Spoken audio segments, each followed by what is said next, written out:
amati mbégteeg bànneex di ànd ak yéen ñu tawlu ci 5M TV Sénégal jërë ngeen jëf.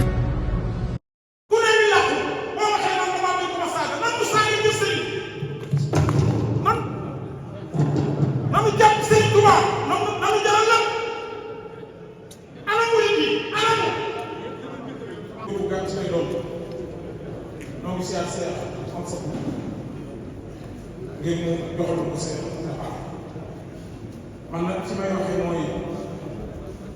fi jàmbaar yi bàyyee mooy Imam Diagne moom noo ngi koy wax ne ko dégg naa sax ñu naan na ko état dàq yooyu loolu moom suñu yoon nekk ci nañ ko def premier ministre doo xam nee na bay si pour moom mayu la day wax dara ci sëñ Tuubaa ne ci réew mi ak jàmm loolu nag ñun murid yi ñoo koy lijjanti li fekk àggunu ñun murid yi nu laal sëñ Fall waa kër sëñ Mourou Moustapha ñëpp jóg nu laal borom daaru waa kër maam Cheikh Anta ak sëñ Mourou jóg yëf yi nasoo wut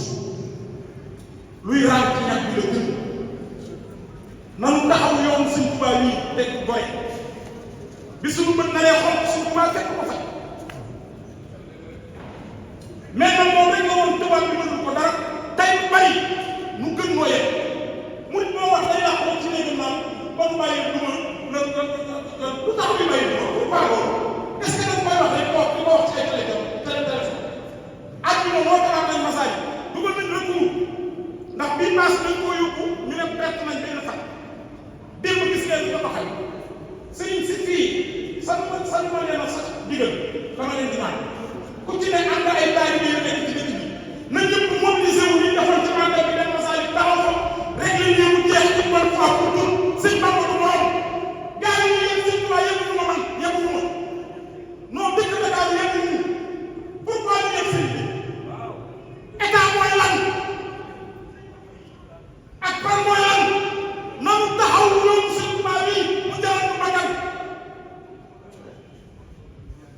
ku ne ñu yàqu boo waxee man damaa bëgg ma saaga nan mu saaga ñu sëñ man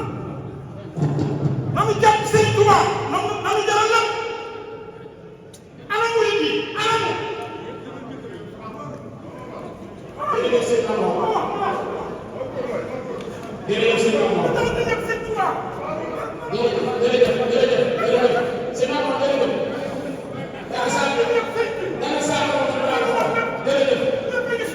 jërëjëf dana saa programme foofu man ñi ne daan wax ci sëñ Sàkk yi dinaa dox ko tàggu